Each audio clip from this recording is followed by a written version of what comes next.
প্রিয় ছাত্ররা, দেখো নেক্সট টপিক হচ্ছে রাসায়নিক গতিবিদ্যার next topic pseudo first order reaction, অর্থাৎ ছদ্ম প্রথম ক্রমের বিক্রিয়া। সিউডো মানে ছদ্ম বা অলিক, ফার্স্ট অর্ডার রিঅ্যাকশন প্রথম ক্রমের বিক্রিয়া। তো প্রথম ক্রমের বিক্রিয়ার ক্ষেত্রে আমরা আগে পড়েছি যে সেখানে বিক্রিয়ার হারটা বিক্রিয়কের গাঢ়ত্বের সঙ্গে সমানুপাতিক, ঘাতটা সেখানে 1। তো তাহলে সিউডোটা কি হবে? ফার্স্ট অর্ডার রিঅ্যাকশন হচ্ছে সিউডো কখন হবে?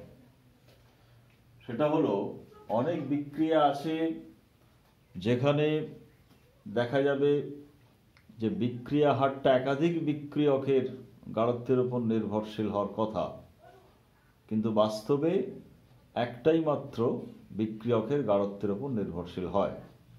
সেখানে বিক্রিয়ক একাধিক থাকে, কিন্তু বিক্রিয়ার হার মূলত একজনের উপর নির্ভর করে এবং তার সাপেক্ষে বিক্রিয়ার ক্রমটা 1 হয়।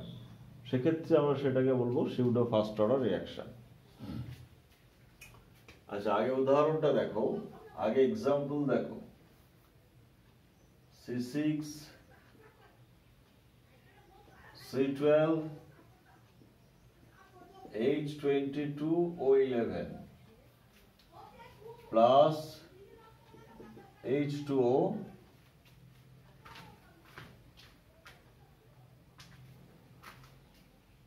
C6 H12O6 plus C6 H12O6।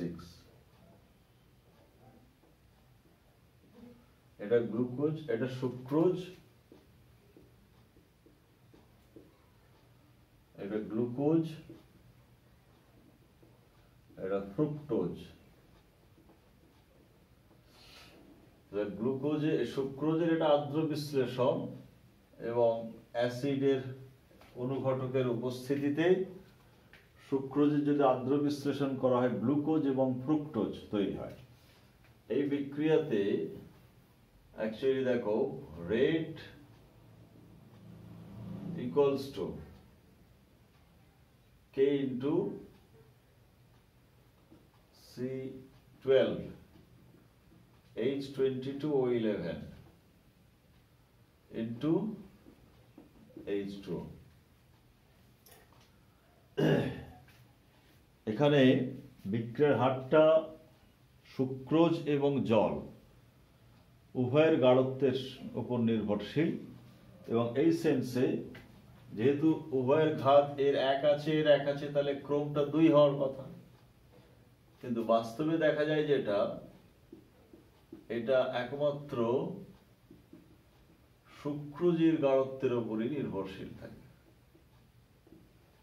বিক্রিয়ার হারটা একমাত্র সুক্রোজের গাঢ়ত্বের উপর নির্ভর করে। K ড্যাশ হচ্ছে K into H2 সমান কনস্ট্যান্ট।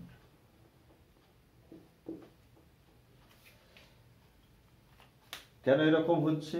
কারণ এখানে সুক্রোজের তুলনায় জলের পরিমাণ এত বেশি যে বিক্রিয়ার শুরুতে জল যতটা থাকে বিক্রিয়ার পরেও দেখা যায় প্রায় একই থাকে, গাঢ়ত্বের পরিবর্তন খুব নগণ্য। তো যেহেতু গাঢ়ত্বের পরিবর্তন নগণ্য, সেজন্য সেটা হারকে প্রভাবিত করছে না, অর্থাৎ জলের গাঢ়ত্বটা এখানে কনস্ট্যান্ট ধরে নেওয়া হচ্ছে।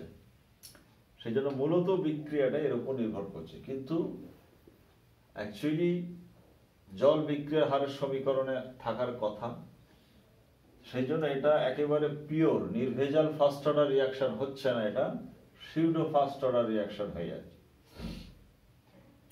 তো তাহলে আমাদের ডেফিনেশন বা সংজ্ঞাটা কি হবে?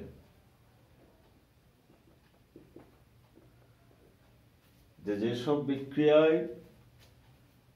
বিক্রিয়া একাধিক বিক্রিয়ক উপস্থিত থাকা সত্ত্বেও বিক্রিয়া হার কেবলমাত্র একটি মাত্র বিক্রিয়কের উপর গাঢ়ত্বের উপর নির্ভরশীল এবং উক্ত বিক্রিয়কের সাপেক্ষে বিক্রিয়াটি একক ক্রমের হয়, প্রথম ক্রমের হয়, সেই বিক্রিয়াকে বলা হয় সিউডো ফার্স্ট অর্ডার রিঅ্যাকশন।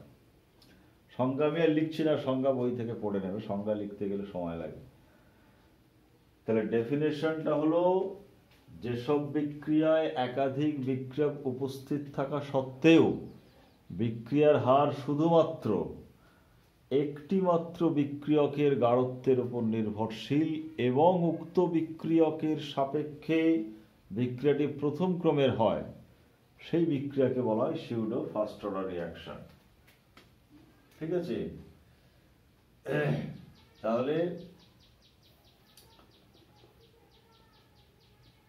সংজ্ঞাটা দেখলে বই। আর একটা উদাহরণ দেখো, এক্সাম্পল, এটা example 1 2 CH3COO C2H5 ethyl acetate plus জল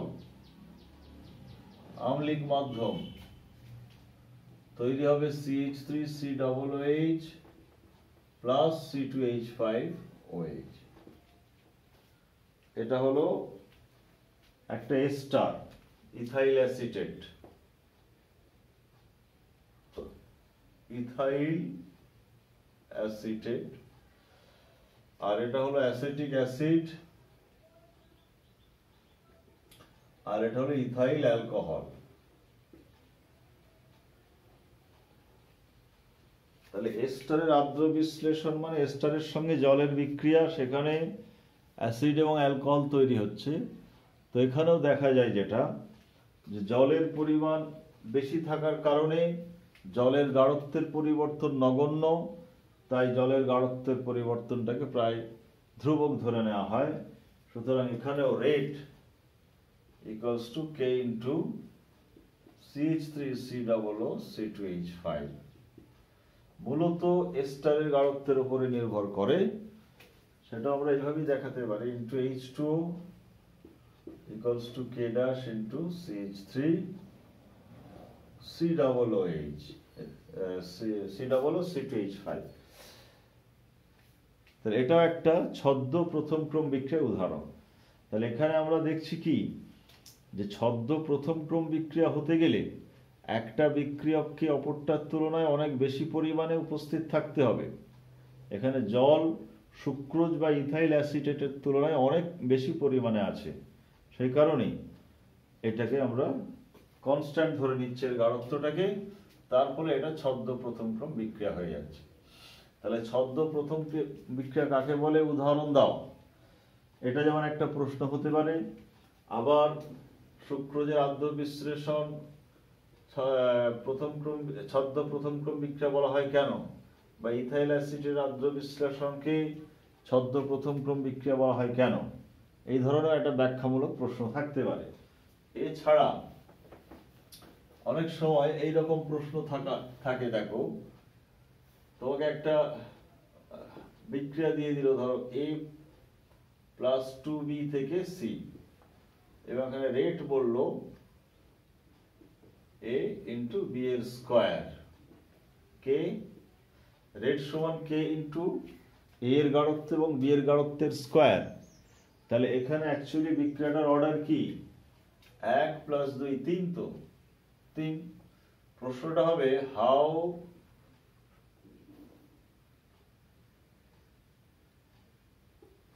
how do you make the reaction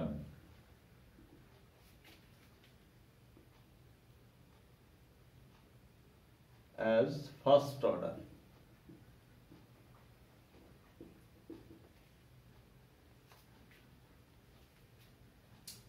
But how will you make the reaction first order as a দ্বিতীয়? তুমি এই বিক্রিয়াটাকে প্রথম ক্রমের বিক্রিয়ায় কি করে পরিণত করবে? বিক্রিয়াটা আছে তৃতীয় অর্ডারের। তাহলে আমরা ফার্স্ট অর্ডার বিক্রিয়া বলতে এখানে সিউডো ফার্স্ট অর্ডারের কথাই বলা হচ্ছে।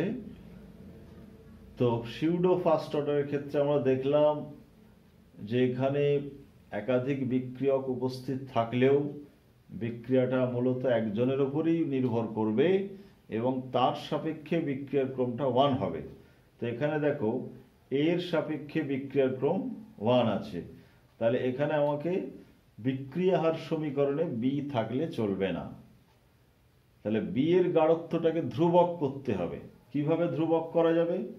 এর সাপেক্ষে বি কে যদি আমি অনেক বেশি নিয়ে নিই, জলের মতো এর সাপেক্ষে বি কে যদি অনেক বেশি নিয়ে নিই, তখন বি এর গাঢ়ত্ব ধ্রুবক হয়ে যাবে। তখন রেটটা শুধুমাত্র এর গাঢ়ত্বের উপর নির্ভর করবে এবং সেটা হয়ে যাবে সিউডো ফার্স্ট অর্ডার। তাহলে আনসারটা কি হবে? B will have to take in excess so that concentration of B will be constant. Therefore, rate will be equals to K into concentration of A. শুধুমাত্র এর গাঢ়ত্বের উপর নির্ভর করবে এবং তখন এটা হয়ে যাবে অর্ডার হয়ে যাবে। Therefore, order equals to 1. But this is actually a pseudo first order reaction. ছদ্ম প্রথম ক্রমের বিক্রিয়া। তাহলে ছদ্ম প্রথম ক্রমের বিক্রিয়া থেকে এই ধরনের জিনিসগুলো পড়তে হবে। একটা হচ্ছে তার সংজ্ঞা পড়তে হবে, উদাহরণ, ব্যাখ্যা আর এইরকম কিছু প্রশ্ন। আচ্ছা, নেক্সট টপিক হলো তোমার effect of temperature on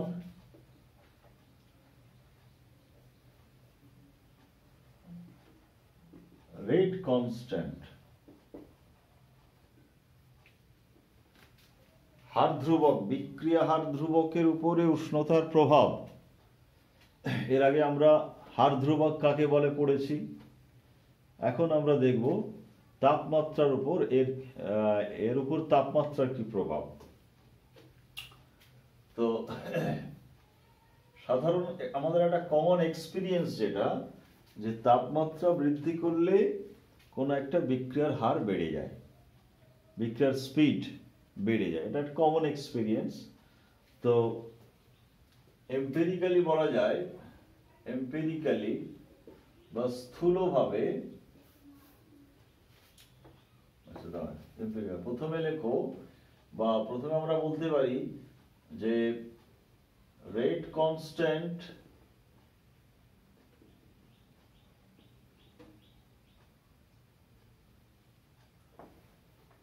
rate as well as rate constant increases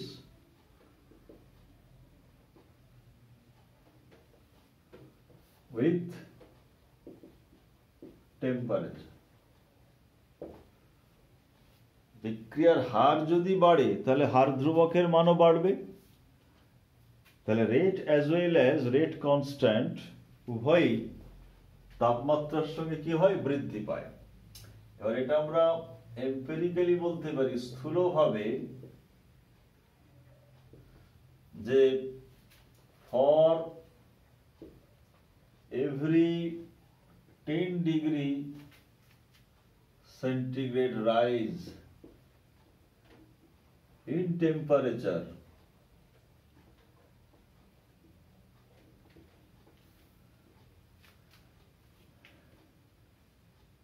the rate increases by 2 to 3 times. প্রতি 10 ডিগ্রি সেন্টিগ্রেড বা 10 কেলভিন, ডিফারেন্সটা তো একই হবে, তাপমাত্রা বৃদ্ধির ফলে বিক্রিয়ার হার 2 থেকে 3 গুণ বৃদ্ধি পায়। এটা একটা স্থূল সম্পর্ক, এম্পিরিক্যালি, একেবারে নিখুঁত না হলেও স্থূল সম্পর্ক। তো এখন তাহলে তাপমাত্রার সঙ্গে বিক্রিয়া হারের সম্পর্কটা বোঝানোর জন্য একটা টার্ম ইউজ করা হয় যেটাকে বলা হয় temperature coefficient. Temperature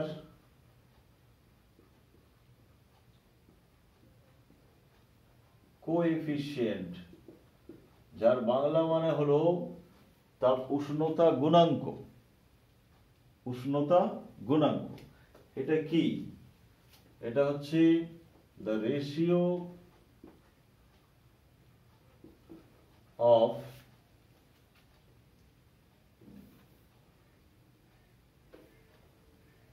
rate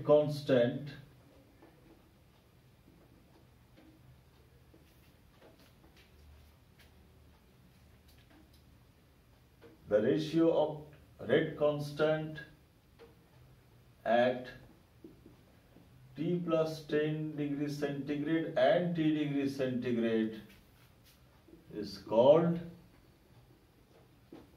the temperature coefficient.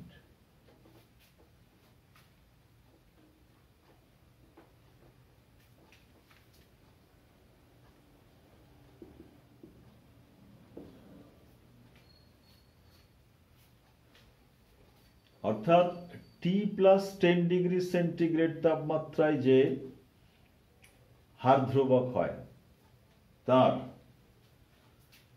আমরা এটা লিখতে পারি therefore temperature coefficient equals to KT plus 10 by KT. T+10 degree centigrade তাপমাত্রা হার ধ্রুবক এবং টি ডিগ্রি সেন্টিগ্রেড তাপমাত্রা হার ধ্রুবকের অনুপাতকে বলা হয় টেম্পারেচার কোএফিসিয়েন্ট। তো এর মানটা নির্ণয় করার ক্ষেত্রে আমরা it is determined by taking the temperature 25 degrees centigrade and 35 degrees centigrade. 25 degree centigrade তাপমাত্রা এবং 35 ডিগ্রি সেন্টিগ্রেড তাপমাত্রায় হার ধ্রুবকের অনুপাত নিয়ে এটাকে নির্ণয় করা হয়। তো সেটা সাধারণত দেখা যায় যে 2 থেকে 3 মধ্যে হয় মানটা, ঠিক আছে।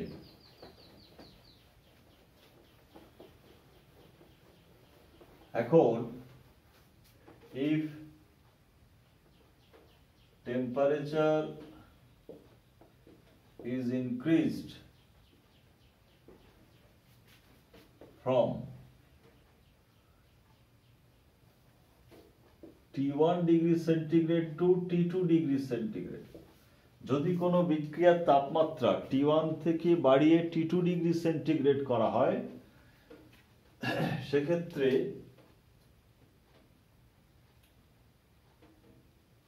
then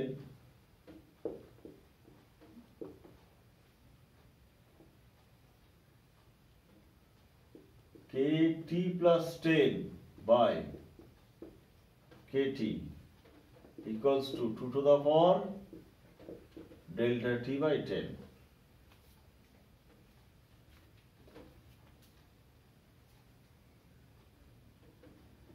এই 2টা ধরা হচ্ছে টেম্পারেচার কোএফিসিয়েন্ট,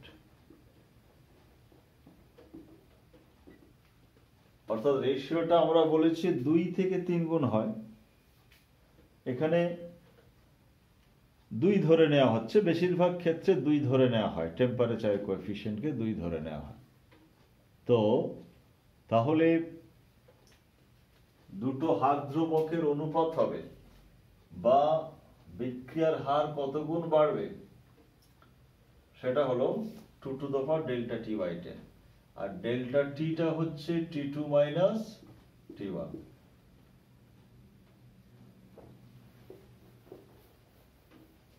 তাহলে এই KT plus 10 by KT এটা আমরা যেমন উষ্ণতা গুণাঙ্ক বলেছি, তো আমরা এটা বলতে therefore rate increases or এটাও বলা যেতে পারে or rate increases by 2 to the power delta T by 10 times, এটাও বলা যেতে পারে। তবে কোথাও যদি টেম্পারেচার কোএফিসিয়েন্টের মান দেওয়া থাকে সেখানে কিন্তু 2 বসানো যাবে না, যা মান দেওয়া থাকবে সেটা বসাতে হবে। 2.5 যদি দেওয়া থাকে তাহলে 2.5 to the power delta T by 10। আমরা এখানে for the sake of simplicity, সহজ সরল করার জন্য এটা 2 ধরে নিই, এবং এটা বেশিরভাগ ক্ষেত্রে 2 ধরে নিয়েই করা হয়, প্রশ্নেও সেভাবেই থাকে। তাহলে তাপমাত্রা প্রভাব, হাত ধ্রুবকের উপর একটা স্থূল প্রভাব আমরা পেলাম। এবারে এই হাত ধ্রুবকের সঙ্গে তাপমাত্রা সম্পর্কজনিত একটা ইকুয়েশন আছে যেটাকে বলা হয় আরহেনিয়াস ইকুয়েশন।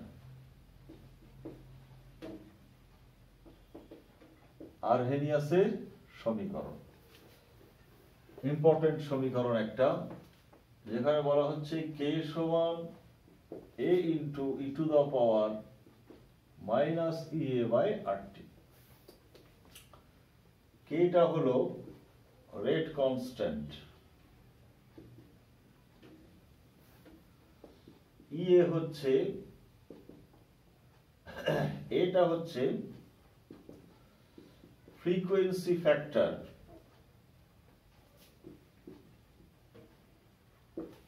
কম্পাঙ্ক গুণক, ইএ হলো অ্যাক্টিভেশন এনার্জি,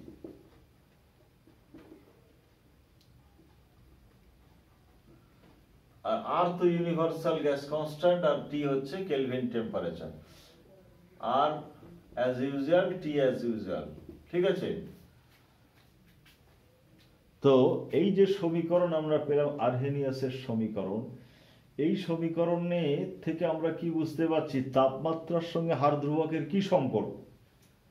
যদি আমরা তাপমাত্রাটা বৃদ্ধি করি তাহলে এখানে ভাগফল কমে যাবে, আগে যেহেতু মাইনাস সাইন আছে তাহলে মানটা বেড়ে যাবে, তাহলে ই এর পাওয়ার বেড়ে গেল, তাহলে কে এর মান কি হবে, বেড়ে যাবে।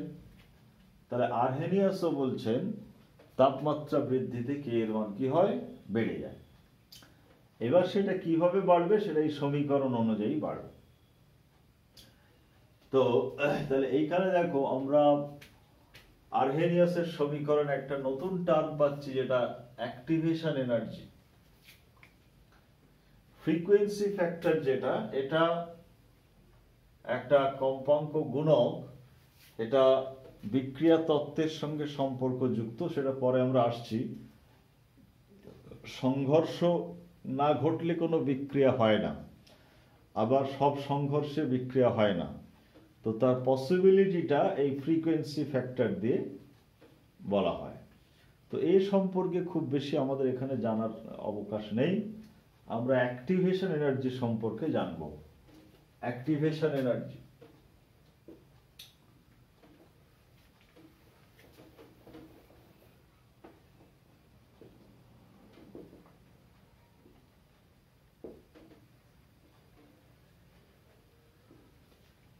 অ্যাক্টিভেশন এনার্জিটা কি, সেটা হলো বিক্রিয়া যে ঘটে, বিক্রিয়ক অণুগুলো যে বিক্রিয়া ঘটায়, সেক্ষেত্রে তাদেরকে একটা শক্তির দিক থেকে যোগ্যতা অর্জন করতে হয়, অর্থাৎ একটা মিনিমাম শক্তি তাকে অর্জন করতে হয়। তাদের নিজস্ব যে একটা শক্তি থাকে, গতিশক্তি, সেটা ছাড়াও এক্সট্রা আর একটা শক্তি তাদেরকে অর্জন করতে হয়, যার ফলে তারা বিক্রিয়া করার জন্য উপযুক্ত হয়, এলিজিবল হয়। সেটা কি বলা হয়, অ্যাক্টিভেশন এনার্জি। তাহলে ইট is the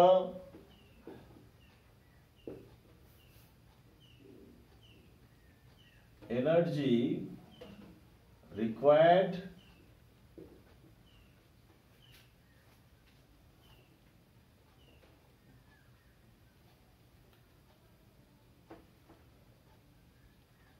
for each reactant molecule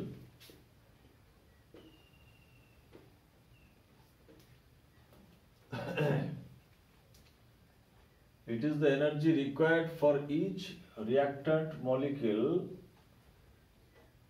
for, আচ্ছা এখানে it is the energy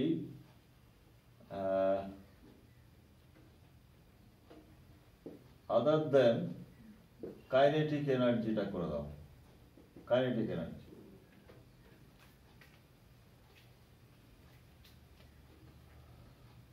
It is the energy other than kinetic energy required for each reactant molecule to carry out the reaction. অর্থাৎ প্রত্যেকটা বিক্রিয়ককে তাদের গতিশক্তি ছাড়াও যে energy acquire করতে হয় বিক্রিয়া ঘটানোর ক্ষেত্রে, এটা ইট ইজ দ্য মিনিমাম করো, তার বেশি অর্জন করলেও তো হবে। It is the minimum energy other than kinetic energy required for each reactant molecule to carry out the reaction. যে ন্যূনতম শক্তি, তাদের গড় গতিশক্তি ব্যতীত বা তার বাইরে যে মিনিমাম এনার্জি তাদেরকে অর্জন করতে হয় সেটাই হচ্ছে অ্যাক্টিভেশন এনার্জি। সক্রিয়করণ শক্তি হলো। এখন determination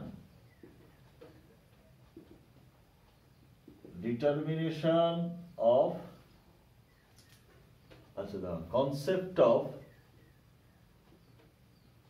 concept of activation energy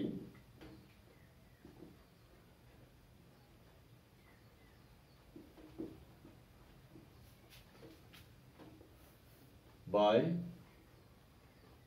graphical representation.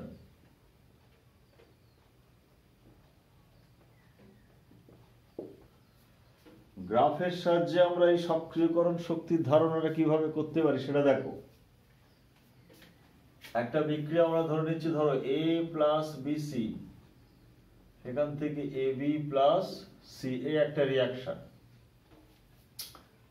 এখন এই বিক্রিয়াটার ক্ষেত্রে দেখো এরকম একটা লেখচিত্র আমরা করতে পারি যে এইখানে আছে, ধরো এখানে বিক্রিয়কের শক্তির স্তর, এটা হচ্ছে এনার্জি অ্যাক্সিস ই, এটা এনার্জি অ্যাক্সিস ই, আর এটা হলো রিয়াকশন প্রগ্রেস,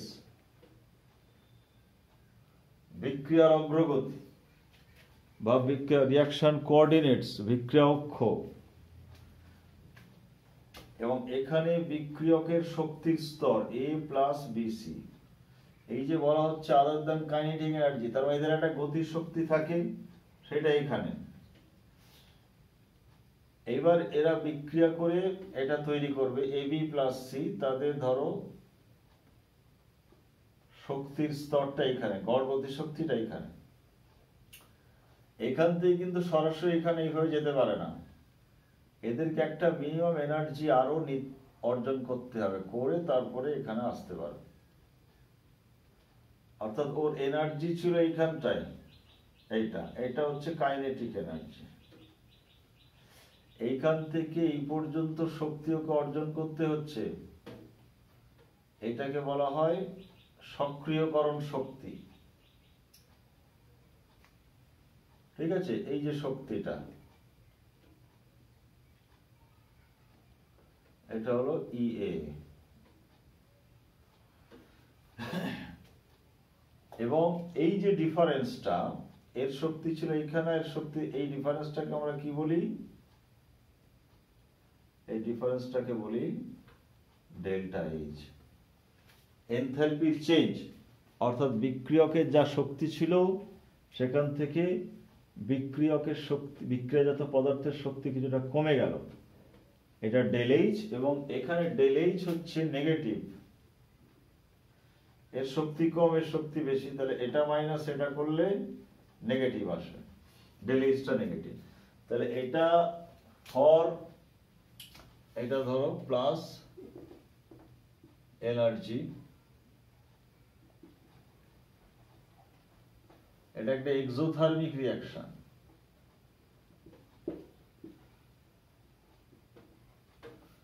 তাহলে একটা তাপদায়ী বিক্রিয়ার ক্ষেত্রে সক্রিয়করণ শক্তির ধারণাটা আমরা পেলাম যে গড় গতি শক্তির থেকেও আরো বেশি যে শক্তিটা তাকে ন্যূনতম শক্তি অর্জন করতে হচ্ছে, তার ফলে ও বিক্রিয়াজাত পদার্থে পরিণত হতে পারবে, সেটাকে আমরা বলছি সক্রিয়করণ শক্তি।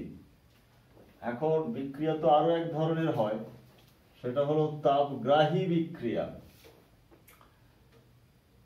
For the reaction A plus BC minus energy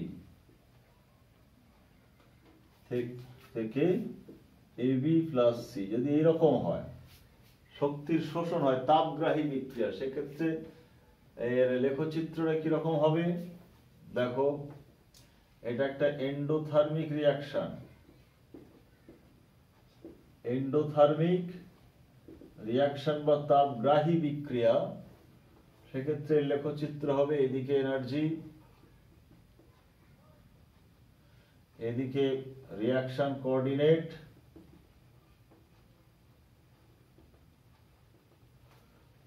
তাহলে এর ক্ষেত্রে হবে এইরকম, বিক্রিয়কের শক্তি কম এখানে, আর বিক্রিয়াজাত পদার্থের শক্তি এখানে বেশি, আর এইভাবে এখানে যাবে। তাহলে এই যে শক্তিটা তার কাইনেটিক এনার্জি ছিল, আর এখান থেকে যে এই শক্তিটা হলো তার সক্রিয়করণ শক্তি। তাহলে এন্ডোথার্মিক রিয়াকশন আর এক্সোথার্মিক রিয়াকশন দুটোকে যদি আমরা পাশাপাশি তুলনা করি, কার ক্ষেত্রে সক্রিয়করণ শক্তির মানটা বেশি হচ্ছে? এন্ডোথার্মিকের ক্ষেত্রে মানটা বেশি হচ্ছে। সেই জন্য এন্ডোথার্মিক রিয়াকশন চট করে হতে চায় না, আর এক্সোথার্মিক রিয়াকশন চট করে হয়ে যায়। কারণ সক্রিয়করণ শক্তি অর্জন করতে না পারলে বিক্রিয়ক বিক্রিয়া ঘটাতে পারবে না। সক্রিয়করণ শক্তির মান যদি বেশি হয় সেটা অর্জন করতে অসুবিধে, আর সক্রিয়করণ শক্তির মান যদি কম হয় সেটা অর্জন করা সহজ। তাহলে এটা গেল কনসেপ্ট, ধারণা। এবারে আমরা ডিটারমিনেশন করব। Determination of activation energy. দুভাবে সক্রিয়করণ শক্তি নির্ণয় করা যায়। একটা হচ্ছে লেখচিত্রের সাহায্যে, আর একটা সমীকরণের সাহায্যে। নাম্বার 1, বাই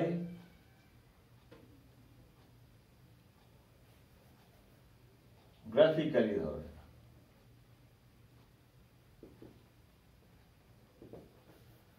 তার জন্য আমাদের আরহেনিয়াসের সমীকরণ চাই, K সমান A into e to the power minus EA by RT। এখানে যদি আমি এটাকে উভয় পক্ষে লগারিদম নেই, বেস E যেটা ln বলা হয়, তাহলে এখানে হবে ln A minus EA by RT। যেহেতু এর বেস E আছে, তাহলে ln e to the power minus EA RT মানে EA by RT হয়ে গেল।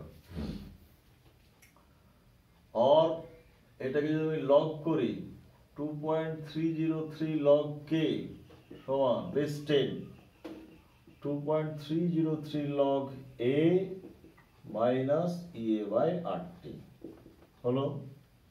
2.303 দিয়ে ভাগ করে দাও, log K সমান log A minus EA by 2.303 RT।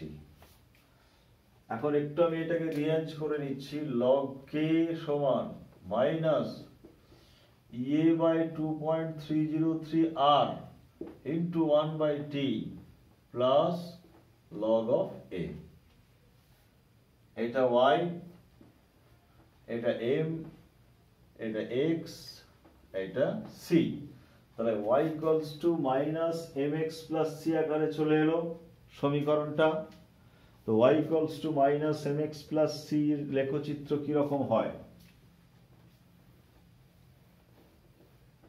লেখচিত্র এবার আমরা প্লট করব, plot of log of k versus 1 by t,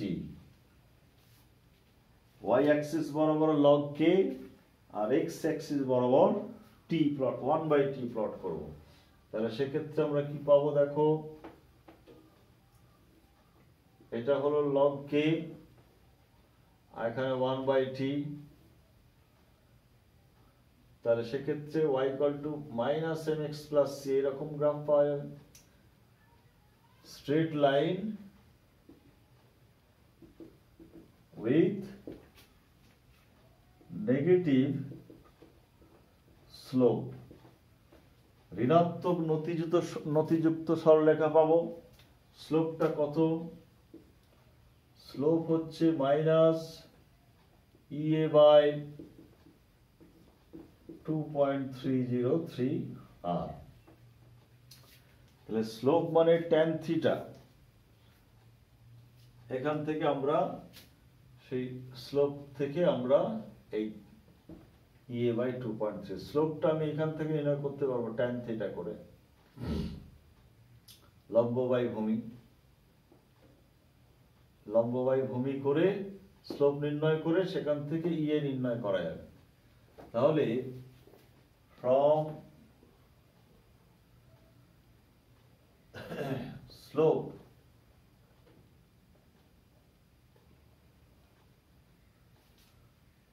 ea can be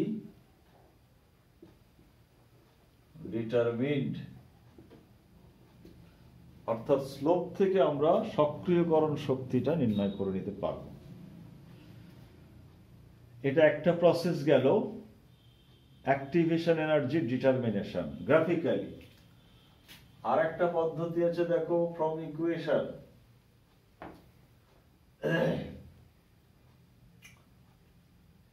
from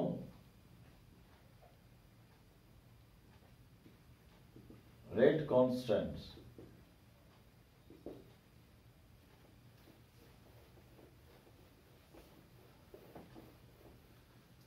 এখানে আমরা ধরে নিচ্ছি late k1 equals to rate constant at t1, k2 equals to rate constant at t2। তাহলে দুটো ভিন্ন তাপমাত্রার রেট কনস্ট্যান্ট আমরা পেয়ে গেলাম। এখন আরহেনিয়াসের সমীকরণে, therefore from আরহেনিয়াসের সমীকরণ আমরা লিখতে পারি k1 সমান a into e to the power minus ea by r t1, এটা একটা সমীকরণ। আর k2 সমান a into e to the power minus ea by r t2 হলো। এবারে therefore k2 by k1 যদি করা যায় তাহলে এটা কেটে যাবে, e to the power হয়ে যাবে ea by r t1 minus ea by r t2, এটা হবে সমান, এটা যদি আমরা কমন নিয়ে নিই minus ea by r common নিলে 1 by t1, ea by r টা কমন নিচ্ছি, তাহলে 1 by t1 minus 1 by t2, এটা হলো। এখন উভয় পক্ষে যদি ln নেওয়া হয়, ln k2 by k1 সমান ln e to the power এটা, তাহলে এটা ক্যান্সেল হয়ে গিয়ে ea by r into 1 by t1 minus 1 by t2 হবে। যদি আমরা এটা লগ করি, log k2 by k1, তাহলে এটাকে 2.303 গুণ করতে হচ্ছে, সেটা এখানে চলে আসবে ea by 2.303 r into 1 by t1 minus 1 by t2। তো এখানে from the known values of k1, k2, t1, t2 and r, এদের জ্ঞাত মান থেকে EA can be calculated. এদের জ্ঞাত মান থেকে এটাকে আমরা নির্ণয় করে নিতে পারবো, বাকিগুলো সবই তো জানা। তো এখানে আর এর মান আমরা ক্যালোরি বা জুল যে কোনো একটাতে বসাতে পারি, সেটা যখন যেরকম প্রয়োজন বা যে ইউনিট বলা হবে সেটা। আর এর মান যদি ক্যালোরিতে নেওয়া হয়, ই এর মান যেটা অ্যাক্টিভেশন এনার্জি সেও ক্যালোরিতে আসবে, আর যদি জুলে নেওয়া হয় সেও জুলে আসবে। তারপরে সেখান থেকে আমরা কিলো ক্যালোরি, কিলো জুল ইত্যাদিতে কনভার্ট করে নিতে পারবো। তাহলে অ্যাক্টিভেশন এনার্জি আমরা দুভাবে ক্যালকুলেট করতে পারি, একটা গ্রাফিক্যালি করতে পারি স্লোপ থেকে, আর একটা দুটো ভিন্ন হার ধ্রুবক, ভিন্ন তাপমাত্রায় দুটো ভিন্ন হার ধ্রুবক থেকে নির্ণয় করতে পারি। তাহলে আর্হেনিয়াসের সমীকরণ সংক্রান্ত এটা আমরা পেলাম অ্যাক্টিভেশন এনার্জি ব্যাপারটা। এবার এখানে একটা প্রশ্ন আছে, ক্যান EA be 0? অ্যাক্টিভেশন এনার্জির মান কি শূন্য হতে পারে? উত্তরটা কি হবে? নো। যত স্বতঃস্ফূর্ত বিক্রিয়াই হোক, সামান্য একটা অ্যাক্টিভেশন এনার্জি থাকবেই, একেবারে 0 হতে পারে না। ব্যাখ্যাটা কি হবে? এক্সপ্লেনেশন সেটা হলো, দেখো আর্হেনিয়াসের সমীকরণ আমরা পাচ্ছি K সমান A × (e⁻EA/RT) এটা। এখন এই সমীকরণ যদি আমরা E এর মান 0 বসিয়ে দিই, if EA = 0 then K = A.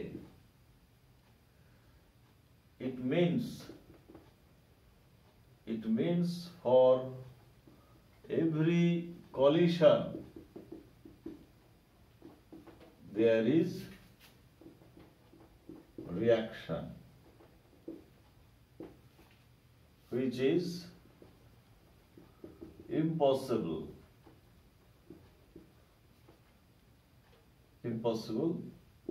So EA can never be 0. এই যে এটা আমরা বললাম ফ্রিকোয়েন্সি ফ্যাক্টর, যেটা সংঘর্ষের সঙ্গে সম্পর্কযুক্ত, যে বিক্রিয়া ঘটাতে গেলে সংঘর্ষ করতে হবে, এবং সব সংঘর্ষে কিন্তু বিক্রিয়া হয় না। এরপরে আমরা সংঘর্ষ তত্ত্ব পড়ব। তো কে সমান এ এর অর্থ হচ্ছে সব সংঘর্ষেই বিক্রিয়া হবে, সেক্ষেত্রে এটা ইম্পসিবল হয়ে যাচ্ছে, সেই জন্য এটা সম্ভব নয়। সুতরাং এটা 0 হওয়া সম্ভব নয়। তাহলে আর্হেনিয়াসের সমীকরণ থেকে মোটামুটি আমাদের আলোচনাগুলো হয়ে গেল। এইবার হচ্ছে ওই কলিশন থিওরি, যেটা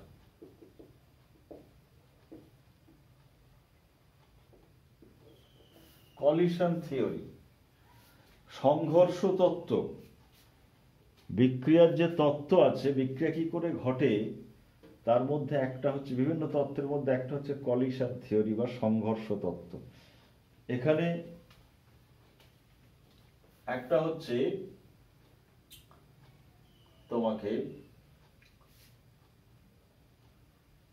যে কলিশন মেন পয়েন্টস, যেটা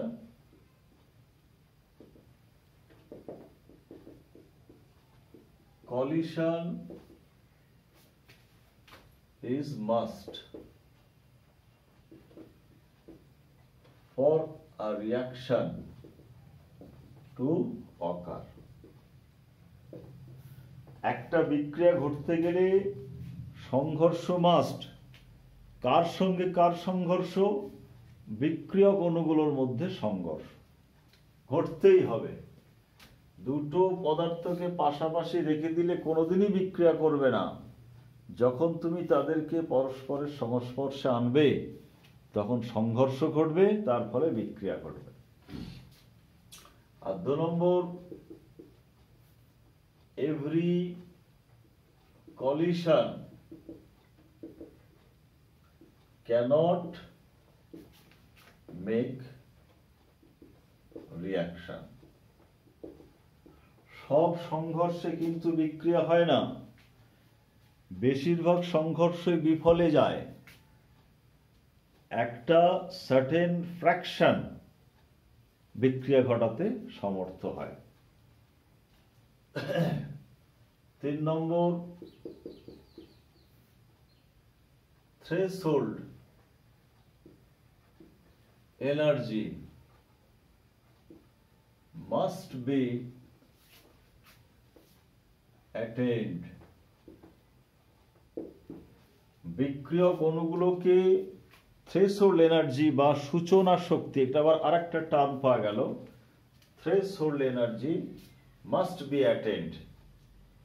এখন এই এনার্জিটা এর সঙ্গে থ্রেশহোল্ড এনার্জি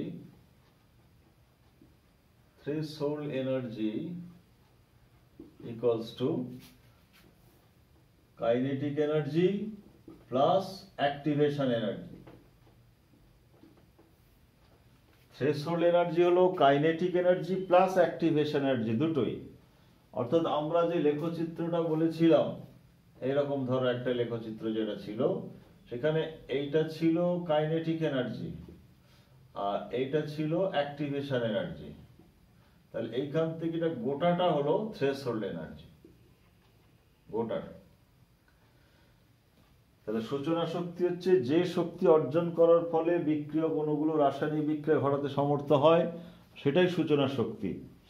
আর অ্যাক্টিভেশন এনার্জির ক্ষেত্রে বলা হয়েছিল গতিশক্তির অধিক যে শক্তি অর্জন করে বিক্রিয়া ঘটাতে সমর্থ হয় সেটা।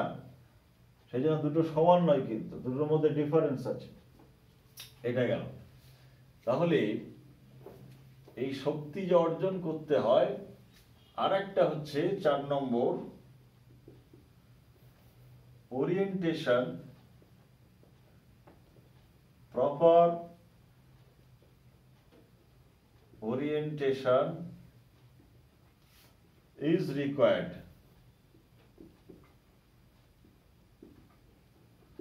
অর্থাৎ বিক্রিয়া ঘটাতে গেলে শক্তি যেমন অর্জন করতে হবে, আবার সঠিক বিন্যাস চাই, প্রপার ওরিয়েন্টেশন। বিক্রিয়া অণুগুলোকে ঠিকভাবে বিন্যস্ত হয়ে সংঘর্ষ ঘটাতে হবে, তবেই একমাত্র বিক্রিয়া ঘটবে। এটা এইভাবে বোঝানো যায়। দেখো, ধরো এই বিক্রিয়াটা ঘটবে 2NO2 থেকে বা NO2 প্লাস NO2, এটা থেকে হবে N2O4। এখন আমরা N2O4 এর গঠন যেটা জানি, এটা হচ্ছে N2O4 এর গঠন, যেখানে নাইট্রোজেনের সঙ্গে নাইট্রোজেনের বন্ধন আছে। তাহলে প্রপার ওরিয়েন্টেশন হচ্ছে এইটা। প্রপার ওরিয়েন্টেশন হলো এটা, যে এটা যদি N হয়, এটা ধরো O, এটা O ধরো, আর একটা N, এটা O, এটা O। তাহলে এরা যখন বিক্রিয়া ঘটাতে সমর্থ হবে, এই ওরিয়েন্টেশন যখন এ আসবে এর দিকে বিক্রিয়া করতে, তখনই এইটা N2O4 তৈরি হবে।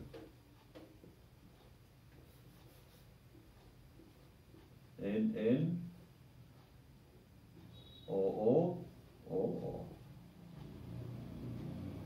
N2O4।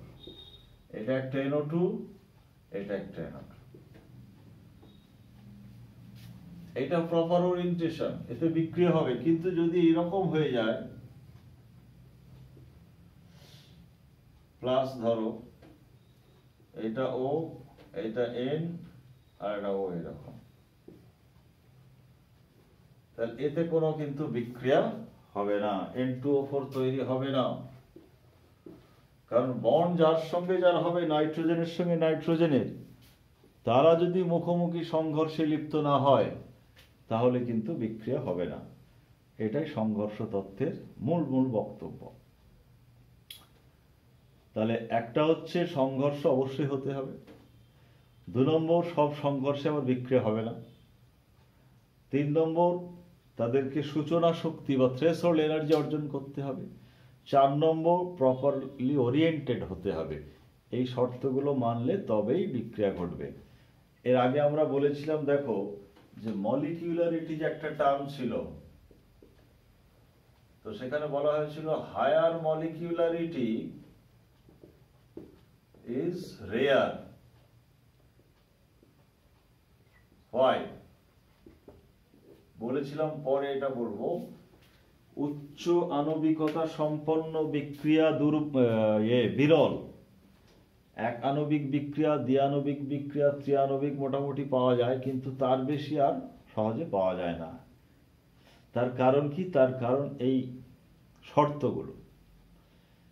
যদিও বা তারা হয়তো এনার্জিটা জোগাড় করলো, সূচনা শক্তি জোগাড় করলো, সংঘর্ষ ঘটালো, সূচনা শক্তি জোগাড় করলো, কিন্তু দেখা গেল ওরিয়েন্টেশন গন্ডগোল হয়ে যাচ্ছে।